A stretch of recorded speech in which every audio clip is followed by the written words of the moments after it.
Sir ತಮ್ಮ ಪೂರ್ತಿ ಹೆಸರು? ಸರ್ ಮಾದೇವಪ್ಪ ಅಂತ. ಮಾದೇವಪ್ಪ ಅಂತ ಹೇಳಿ. ಸರ್ ಅಂತಂದಾಗ ತಾವು ಯಾವ ಗ್ರಾಮ ಪಂಚಾಯತಿಯಿಂದ ಆಯ್ಕೆ ಆಗಿದ್ದೀರಾ ಸರ್? ನಾವು ಸಿಂಗರಮಾನಹಳ್ಳಿ ಗ್ರಾಮ ಪಂಚಾಯತಿಯಿಂದ ಹುಣಸೂರು ತಾಲೂಕು ಹೊಸವಳ ಗ್ರಾಮದಿಂದ ಆಯ್ಕೆ ಆಗಿರೋದು. ಸಿಂಗರಮಾನಹಳ್ಳಿ ಗ್ರಾಮ ಪಂಚಾಯತಿಗೆ ಉಪಾಧ್ಯಕ್ಷರಾಗಿದ್ದೀರಾ ಸರ್ ಅಂತಂದಾಗ ತಾವು ಇದೇ ಮೊದಲನೇ ಬಾರಿಗೆ ರಾಜಕೀಯಕ್ಕೆ ಬಂದಂತದ ಸರ್? ಇದೇ ಮೊದಲನೇ ಬಾರಿಗೆ ಬಂದಂತ ಇದು. ಅದರಲ್ಲಿ ನಮ್ಮ ಅಣ್ಣನವರ ಮಾರ್ಗದರ್ಶನ, ಇದರಿಂದ ಜನಕ್ಕೆ 4 ಜನಕ್ಕೆ ಒಳ್ಳೇದಾಗ್ಲಿ ಇದಕ್ಕೆ ದೃಷ್ಟಿ ಮೇಲೆ ರಾಜಕೀಯಕ್ಕೆ ಬಂದಿದ್ದೀರಾ ಸರ್ ಅಂತಂದಾಗ ಇದೇ ಮೊದಲನೇ ಬಾರಿ ನಿಂತು ಗೆದ್ದು ಮತ್ತೆ ಉಪಾಧ್ಯಕ್ಷರಾಗಿ ಕೂಡ ಆಯ್ಕೆ ಆಗಿದ್ದೀರಾ. ಹೇಗೆ ಅನ್ನಿಸ್ತಾ ಇದೆ ಸರ್ ತಮಗೆ? ಒಂದು ರಾಜಕೀಯದ ಒಂದು ಖುಷಿ ಹೇಗೆ ಕೊಡ್ತಾ ಇದೆ? ಖುಷಿ ಏನು, ನಮ್ಮ ಜನ ನಮಗೆ ಬೆಂಬಲ ಕೊಟ್ಟು ಗೆಲ್ಸಿದ್ದಾರೆ. ನಮ್ಮ ಗ್ರಾಮ ಕುಗ್ರಾಮ ಆಗಿರೋದ್ರಿಂದ ಅಭಿವೃದ್ಧಿ ಪಡಿಸ್ಬೇಕು ಅನ್ನೋದು ನಮ್ಮ ನಿಲುವಾಗಿದೆ.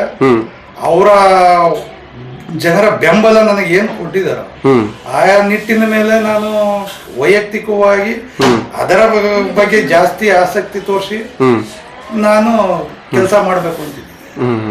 ಸರ್ ಅಂತಂದಾಗ ಈ ಸಲ ಗೆದ್ದಂತ ಸಂದರ್ಭದಲ್ಲಿ ತಮಗೆ ಒಟ್ಟು ಮೊತ್ತ ಟೋಟಲ್ ಓಟ್ ಅಂತ ಎಷ್ಟು ಬಂದಿತ್ತು ಸರ್? ನನಗೆ 1058 ಓಟಿಗೆ 571 ಓಟು ನನಗೆ ಕೊಟ್ಟಿದ್ದಾರೆ. ಲೀಡಿಂಗು 76 ಓಟಿನ ಲೀಡಿಂಗ್ ಕೊಟ್ಟಿದ್ದಾರೆ. ಅಂದ್ರೆ ಬಹಳ ಕಾಂಪಿಟೇಷನ್ ಅಲ್ಲಿ ನಿಮ್ಗೆ ಒಂದು 73 ಅಂತರದಲ್ಲಿ ಜಯಗಳಿಸಿದ್ದಾರೆ. 76 ಸರ್ ಅಂತಂದ್ರೆ ತಾವು ಯಾವ ಪಕ್ಷದ ಒಂದು ಬೆಂಬಲಿತರಾಗಿ ಕಾರ್ಯನಿರ್ವಹಿಸ್ತಾ ಇದ್ದೀರಾ ಸರ್? ನಾವು ಈಗ ಜನತಾದಳದ ಕಾರ್ಯಕರ್ತರಾಗಿ ಬೆಂಬಲಿಸ್ತಾ ಇದ್ದೀರಾ ಸರ್ ಅಂತಂದ್ರೆ ತಮ್ಮ ಗ್ರಾಮದಲ್ಲಿ ಏನೆಲ್ಲ ಒಂದು ಕುಂದು ಕೊರತೆಗಳು ಅನ್ನೋದು ಎದ್ದು ಕಾಣಿಸ್ತಾ ಇದೆ ಸರ್ ತಮಗೆ? ಕುಂದು ಕೊರತೆಗಳು ಬೇಕಾದಷ್ಟಿದೆ. ರಸ್ತೆ, ಡ್ರೈನೇಜ್ ಮತ್ತೆ ಕಾಮಗಾರಿಗಳು ಕೆಲಸಗಳು ಎಲ್ಲ ಮಾಡೋಣ ಅಂದ್ಬಿಟ್ಟಿದೆ. ಈಗ ಇಂಜಿನಿಯರ್ಗಳು ಕರ್ಸ್ಕೊಂಡ್ಬಂದು ಎಸ್ಟಿಮೇಟ್ ಮಾಡಿಸಿ ಅಪ್ರೂವಲ್ ಮಾಡಿಸಿ ಕಳ್ಸೋ ನಿಟ್ಟಿನಲ್ಲಿದ್ದೀನಿ. ಮತ್ತೆ ಮಾನ್ಯ ಶಾಸಕರ ಹತ್ರ ಮಾತಾಡಿದ್ದೆ, ಅವರು ಆದಷ್ಟು ಮಾಡೋಣ ಪ್ರಯತ್ನ ಕೊಡಿಸ್ತೀನಿ ಅಪ್ಪ, ಕೆಲಸ ಮಾಡಿಸಿ ಗ್ರಾಮ ಕುಗ್ರಾಮ ಆಗಿರೋದ್ರಿಂದ ಸ್ವಲ್ಪ ಮಾದರಿ ಗ್ರಾಮವಾಗಿ ಪರಿವರ್ತನೆ ಮಾಡೋದು ಅವಕಾಶ ಮಾಡಿ ಇದು ಮಾಡಬೇಕು. ಇದಕ್ಕೆ ಸರ್ಕಾರದಿಂದ ಏನ್ ಬರುವಂತ ಅನುದಾನ ಬೇರೆ ರೂಪದಲ್ಲಿ ಕಾರ್ಯರೂಪಕ್ಕೆ ತರಬೇಕು ಅಂತ ಮುಕ್ತವಾಗಿ ಅದನ್ನ ಕಾರ್ಯಗತ ಮಾಡಿಸ್ಬೇಕು ಅನ್ನೋದು ನಮ್ಮ ಅಭಿಪ್ರಾಯ ಸರ್. ಅಂದಾಗ ಈಗ ಸರ್ಕಾರದಿಂದ ಅನುದಾನ ಅಂತ ಬಂದಾಗ ತಮ್ಮ ಗ್ರಾಮದ ಜನತೆಗೆ ತಾವು ಯಾವ ಒಂದು ಅಭಿವೃದ್ಧಿ ಕಾರ್ಯಕ್ಕೆ ಹೆಚ್ಚಿನ ಪ್ರಾಮುಖ್ಯತೆ ಕೊಟ್ಟು ಮಾಡಬೇಕು ಅಂತ ಅನ್ಕೊಂಡಿದ್ದೀರಾ ಸರ್? ನಾವು ನಮ್ಮ ಸರ್ಕಾರದಿಂದ ಬರುವಂತದಕ್ಕೆ ಈಗ ಡ್ರೈನೇಜು ಸ್ವಲ್ಪ ಹದಗೆಟ್ಟಿರೋದು ಮತ್ತೆ ಆರೋಗ್ಯದ ಪರಿಪಾಲನೆಯಿಂದ ನಾವು ಅದಕ್ಕಾಗಿ ಹೆಚ್ಚಿನ ಆದ್ಯತೆ ಕೊಡಬೇಕು. ಹೌದು ಸರ್. ಈಗ ಕೊಳಚೆ ಇದ್ದಲ್ಲಿ ಸೊಳ್ಳೆ ಇದು ಮಾಡಿ ಅದು ಕ್ಲೀನ್ ಆಗಿ ಡ್ರೈನೇಜ್ಗಳಿಗೆ ಹೆಚ್ಚಿನ ಆದ್ಯತೆ ಮತ್ತೆ ಬೀದಿ ದೀಪ, ಕುಡಿಯೋ ನೀರಿನ ವ್ಯವಸ್ಥೆ ಇವನ್ನ ಹೆಚ್ಚಾಗಿ ಆಸಕ್ತಿ ತೋರಿಸಿ ಅವರಿಗೆ ಇದು ಮಾಡಬೇಕು. ಹಾಗಾಗಿ ಹೆಚ್ಚು ಒತ್ತಡ ಸ್ವಚ್ಛತೆಗೆ ಕೊಡಬೇಕು ಅಂತ ಅನ್ಕೊಂಡಿದ್ದೀನಿ.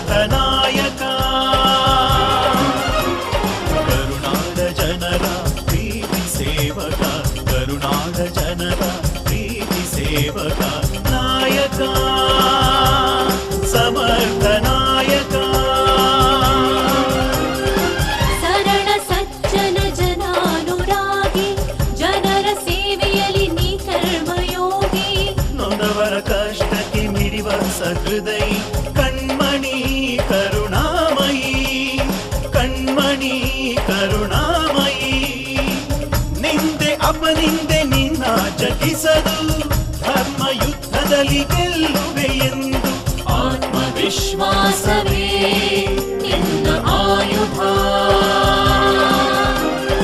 ಆತ್ಮವಿಶ್ವಾಸವೇ ನಿನ್ನ ಆಯುಧ.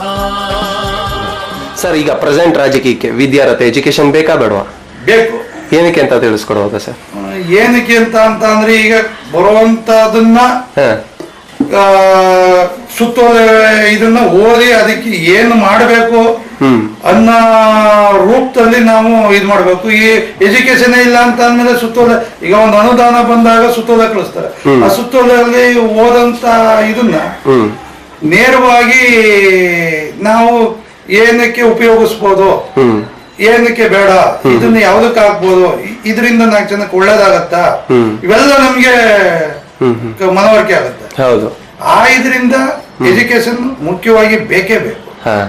Okay sir. ಸರ್ ಅಂತಂದಾಗ ಈಗ ಪ್ರೆಸೆಂಟ್ ರಾಜಕೀಯಕ್ಕೆ ಯೂತ್ಸ್ ಅಂದ್ರೆ ಯುವಕರು ಮುಂದೆ ಬರ್ತಾ ಇರಲ್ಲ ಸರ್, ಅವ್ರು ಬರೋದ್ರಿಂದ ತಮ್ಮ ಅಭಿಪ್ರಾಯ ಏನು ಅಂತ ತಿಳ್ಕೊಬೋದಾ? ಬರೋದ್ರಿಂದ ಇವತ್ತಿನ ಇದರಲ್ಲಿ ಯುವಕರು ರಾಜಕೀಯಕ್ಕೆ ಬರೋದ್ರಲ್ಲಿ ಪೂರ್ಣವಾಗಿ ಇದೆ.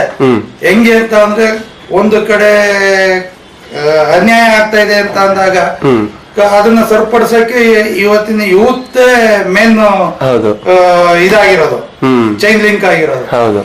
ಆ ಇದರಿಂದ ನಾವು ಅಪ್ಪ ಹಾಕದ ಅಲ್ಲದ ಮರ ಅಂತ ಅವ್ರನ್ನೇ ನೋಡ್ಕೊಂಡು ಹೋಗ್ತಾ ಇದ್ದಾಗ ಇನ್ನು ಬೆಳೆಯ ಯುವಕರಿಗೆ ಎಲ್ಲಿ ಇದು ಕೊಡಕ್ಕಾಗತ್ತೆ, ಒತ್ತಡ ಕೊಡಬೇಕು, ಅವ್ರಿಗೂ ಬರಲೇಬೇಕು. ಅಂದ್ರೆ ಅವ್ರು ಬರೋದ್ರಿಂದ ಒಳ್ಳೇದಾಗುತ್ತೆ ಅಂತ ಹೇಳೋದಕ್ಕೆ ಇಷ್ಟಪಡ್ತೀರಾ? Okay sir. ಅಂದಾಗೆ ಸರ್, ಈಗ ತಮ್ಮ ಗ್ರಾಮ ಪಂಚಾಯತಿನಲ್ಲಿ ತಮ್ಮನ್ನ ಬಿಟ್ಟು ಇನ್ನು ಉಳಿದಂತ ಸದಸ್ಯರುಗಳಿಗೆ ಈ ಸಂದರ್ಭದಲ್ಲಿ ನಮ್ಮ 24x7 political.com ಗೆ ತಾವು ಯಾವ ರೀತಿಯಾದಂತ ಒಂದು ಸಂದೇಶನ ಹೇಳೋದಕ್ಕೆ ಇಷ್ಟಪಡ್ತೀರಾ ಸರ್? ಸರ್, ಈಗ ನಮ್ಮ ಜೊತೆ 3 ಜನ ಲೇಡಿ ಕ್ಯಾಂಡಿಡೇಟ್ ಇದ್ದಾರೆ, ನಾವು ಒಬ್ಬರೇ ಜೆಂಟ್ಸ್ ಜನರಲ್ ಇಂದ ಆಯ್ಕೆ ಆಗಿರೋದು. ಈ 2 ಜನರಲ್ ಇಂದ ಆಯ್ಕೆ ಆಗಿದ್ದಾರೆ. ಅದರಲ್ಲೂ SC ಅವರು ಒಬ್ರು ಫೈಟ್ ಜನರಲ್ ಸೀಟ್ ಫೈಟ್ ಆಗಿ ಈಕ್ವಲ್ ಆಗಿ ಲಾಟ್ರಿಲಿ ಇದಾಗಿದ್ದಾರೆ, ಪುಟ್ಟಮ್ಮ ಅಂತ.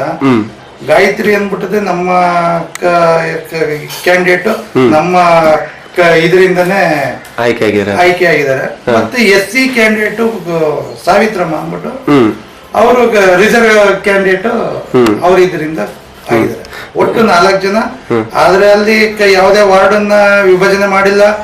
4 ಜನಕ್ಕೂ ಒಂದೇ ಸರ್ವಾಧಿಕಾರ. ಅಲ್ಲಿ ಬರುವಂತ ಅಮೌಂಟ್ ಅನ್ನ ನಮ್ಮ ಗ್ರಾಮಕ್ಕೆ ಏನ್ ಬರ್ತದೆ ಒಂದೊಂದು ಕಡೆ ಹಾಕಿ ಆ ಕೆಲಸಗಳನ್ನ ಪೂರ್ಣಗೊಳಿಸಬೇಕು ಅನ್ನೋದು ನಿಮ್ಮ ಆಸೆ. ಅಂದ್ರೆ ಎಲ್ಲ ಒಟ್ಟಾಗಿ ಸೇರಿ ಒಂದು ಗ್ರಾಮನ ಅಭಿವೃದ್ಧಿ ಮಾಡಲು ಅನ್ನೋ ಒಂದು ಯೋಜನೆ ಹಾಕೊಂಡಿದ್ದೀರಾ? Okay sir. ಸರ್, ತಮಗೆ ಕಡೆದಾಗಿ ಇನ್ನೊಂದು ಪ್ರಶ್ನೆ.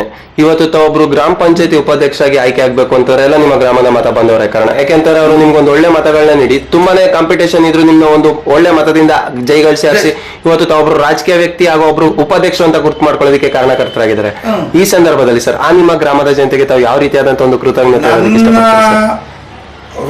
ಮನದಾಳದ ಹೃತ್ಪೂರ್ವಕವಾದ ವಂದನೆಗಳು. ಅವರನ್ನ ನಾವು ನನ್ನ ಈ ಮಟ್ಟಕ್ಕೆ ಮತ ಕೊಟ್ಟು ಜಯ ಗಳಿಸಿರೋದ್ರಿಂದ ಅವರನ್ನ ನನ್ನ ಹೃದಯದಲ್ಲಿ ಇಟ್ಕೊಂಡಿದ್ದ ಪೂಜೆ ಮಾಡ್ಬೇಕು. ಅಂದ್ರೆ ಒಂದು ಒಳ್ಳೆ ಅಭಿವೃದ್ಧಿಗಳನ್ನ ಮಾಡೋದ್ರ ಮೂಲಕವಾಗಿ ತಮ್ಮ ಗ್ರಾಮದ ಜನತೆಗೆ ತಾವು ಒಂದು ಕೃತಜ್ಞತೆ ಹೇಳಕ್ಕೆ ಇಷ್ಟಪಡ್ತೇವೆ. ಓಕೆ ಸರ್, ಇಷ್ಟೊತ್ತು ಕಾಲ ನಿಮ್ಮ ಅಮೂಲ್ಯವಾದ ಸಮಯವನ್ನು ನಮಗಾಗಿ ನೀಡಿದ್ದಕ್ಕಾಗಿ ಧನ್ಯವಾದಗಳು. ಅದೇ ರೀತಿ ನಿಮ್ಮ ಮುಂದಿನ ರಾಜಕೀಯ ಜೀವನದಲ್ಲಿ ಶುಭವಾಗಲಿ ಅಂತ ಕೋರ್ತಾ ನಮಗೆ ಒಂದೆರಡು ಮಾತುಗಳನ್ನ ಮುಗಿಸ್ತಾ ಇದ್ದೀವಿ. ಧನ್ಯವಾದಗಳು ಸರ್. ಧನ್ಯವಾದ.